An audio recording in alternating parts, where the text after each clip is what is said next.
एक audio clip से रियासत के सियासी हलकों में हलचल मच गई है, जो समझा जाता है कि कांग्रेस पार्टी के नामवर लीडर और रुकने पार्लियामेंट कोमटिरेड्डी वेंकट रेड्डी की है, जिसमें उन्होंने पार्टी कायदीन पर जोर दिया कि वो हरीफ बीजेपी को वोट दें।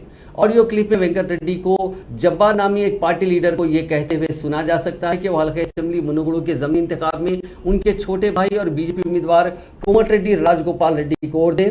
पार्टी लीडर से यह कहते हुए भी सुना जा रहा है कि अगर कुछ होता है तो वो इसका ख्याल रखेंगे। उन्होंने पार्टी लीडर से मजीद कहा कि अगर मुनुगुडु में कांग्रेस पार्टी को शिकस्त होती है तो ऐसी सूरत में वो आइंदा साल मार्च में तेलंगाना प्रदेश कांग्रेस कमेटी के सदर बनेंगे और पार्टी को दोबारा बरसर इख्तियार लाने के लिए वो रियासत गिर पदयात्रा करेंगे। उन्होंने पार्टी लीडर से कहा कि वो सियासी जमातों को ना देखे बल्कि उनके भाई राजगोपाल रेड्डी को देखे। उन्होंने पार्टी लीडर से कहा कि उनके भाई ने मुख्तलिफ मौक़ों पर कई अफराद की मदद की है। कोमटिरेड्डी वेंकट रेड्डी ने सदर तेलंगाना प्रदेश कांग्रेस कमेटी से बरहमी के बायस हल्के असेंबली मुनुगुडु की इंतखाबी से दूर रहने का फैसला किया है।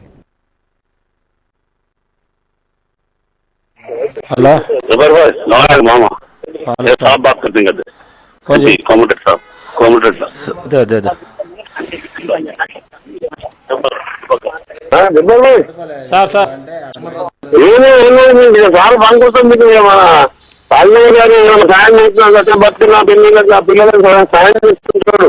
అవును సార్, ఇప్పుడు సుబ్బూరు మంగళ అందరూ ఇంకే మన ఇంటికి మన నాది ఏముంటుంది పొద్దున పీసీసీ ప్రెసిడెంట్ కాలేజ్ గవర్నమెంట్ చూస్తున్నారు కానీ సార్ సార్ సార్ మీరే దాని మనం పార్టీలో ఖచ్చితంగా సాయం చేయాలి। ధర అయితే అందరూ సాయం చేసి మంచి వ్యక్తి చెప్పగా సార్ సార్ సార్ ఇప్పుడు పీసీసీ ప్రెసిడెంట్ మార్చి మనకి ఇస్తారు ఇప్పుడు ఇక సార్ సార్ సార్